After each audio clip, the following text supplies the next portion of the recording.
السلام علیکم۔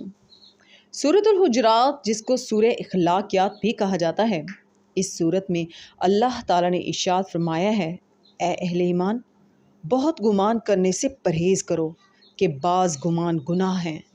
اس آیت میں ہمیں کسی کے بارے میں برا سوچنے سے منع کیا گیا ہے، اور مومن صالح کے ساتھ برا گمان ممنوع ہے۔ وہ بات کچھ کرے اور اس کا مطلب اور لیا جائے تو یہ بھی گمان بد میں داخل ہے۔ گمان دو طرح کا ہے، ایک وہ کہ دل میں آئے اور زبان سے بھی کہہ دیا جائے، ایسا کرنے والا فاسق کہلائے گا۔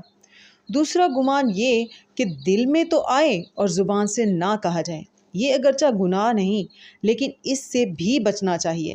گمان کی دو بڑی قسمیں ہیں، ایک قسم واجب ہے اور وہ اللہ کے ساتھ اچھا گمان رکھنا ہے، ایک قسم مستحب ہے کہ وہ مومن کے ساتھ نیک گمان رکھنا ہے۔ اے اللہ، ہمیں بدگمانی سے محفوظ رکھ، آمین۔ آج کا سبق شروع کرتے ہیں۔ پناہ مانگتی ہوں اللہ کی شیطان مردود سے۔ شروع اللہ کا نام لے کر جو بڑا مہربان نہایت رحم والا ہے۔ کہو کہ ملک میں چلو پھرو، پھر دیکھو کہ جھٹلانے والوں کا کیا انجام ہوا۔ کہو کہ آسمان اور زمین میں جو کچھ ہے کس کا ہے؟ کہہ دو اللہ کا، اس نے اپنی ذات پاک پر رحمت کو لازم کر لیا ہے۔ وہ تم سب کو قیامت کے دن، جس میں کچھ بھی شک نہیں، ضرور جمع کرے گا۔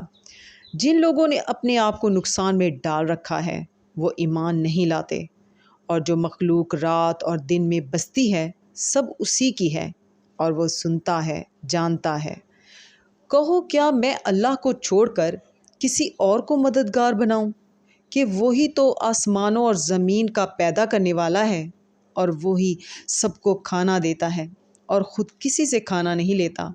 یہ بھی کہہ دو کہ مجھے یہ حکم ہوا ہے کہ میں سب سے پہلا فرما بردار بنوں، اور یہ کہ اے پیغمبر تم مشرکوں میں سے نہ ہونا۔ یہ بھی کہہ دو کہ اگر میں اپنے پروردگار کی نافرمانی کروں تو مجھے بڑے دن کے عذاب کا خوف ہے۔ صدق اللہ العظیم۔